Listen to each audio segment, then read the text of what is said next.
Every discussion that relates to development is relevant. So relevance, yes, but is the premise of the discussion right? That's another matter Okay. altogether. And incidentally, I wasn't talking to only lawyers. Just so we set it in context, as you know, the world is a very multidisciplinary world. Incidentally, I mean, as a person, 70% of what I do actually relates to engineering and infrastructure. So I'm always in the middle of engineers, even though I'm a lawyer. But I want to give you some context. Now, if you add the 824 that were called today to the 9,505 that Dr. Boyd was talking about, to the number that was existing, you have about 9,505, about 7,300 of which are in Accra. Now, the lawyer to a person ratio in Ghana is about 1,000.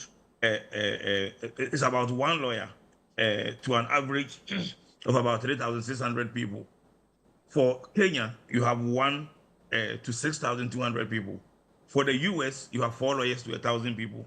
Now, on the surface of it, that looks like 1 to data 250. for Ghana that you may say you have too many lawyers. But I'll give you some other statistics that you have to set in context. Forgotten the name of the lady co-panelist, the engineer. Engineer, yeah. She said there Yeah. are about 13,000 engineers. Yes, yeah, 13,000 engineers. And Dr. Gwedu just told you that since 1877, there are only 11,000 lawyers. It doesn't mean the engineers are more than lawyers. It doesn't mean that.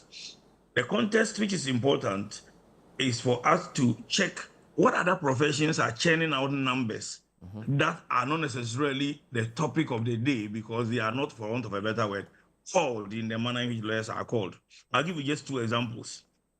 The university graduates about 4,500 MBA students in a year. Wow. And master students, yes. And of the master students, about 1,880 have MBAs.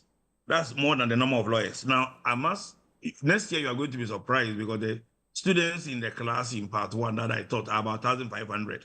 So if I take the average pass ratio, next year we are going to graduate more than 1,000 lawyers. But even that will still be below that of MBA graduates. Then I take agriculture.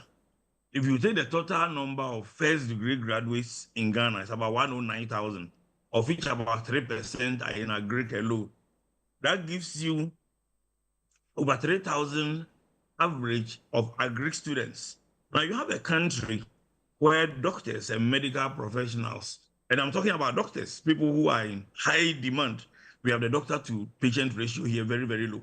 Yet we are unable to place them, give them the adequate resources, and they leave. So the real question, Bernard, is not a question of which profession is more. There are three questions I think we need to be discussing.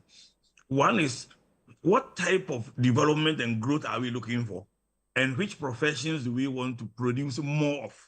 Two, how do we make it attractive for people to voluntarily go into those professions? Because don't forget that of the lawyers who were called, and I taught a lot of them, are actually engineers, quantity surveyors, civil engineers, etc., including scientists and physicists. Because law allows itself or turns itself for it to become a second profession.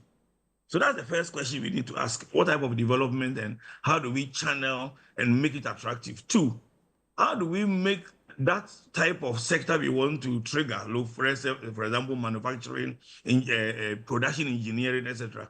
How do we make it employable? How do we make those professions employable? And how do we stimulate growth and demand in those directions? If we don't, then, I mean, at the end of the day, it's not a question of too many lawyers. I believe if I were to give you the statistics for journalists, you will find out that we're actually churning out more journalists than lawyers. So that's the context within which I see this. Wow. And thanks for the three questions. What type of development do we want? How do we make it attractive for people to actually go into that field? And how do we make those in the field more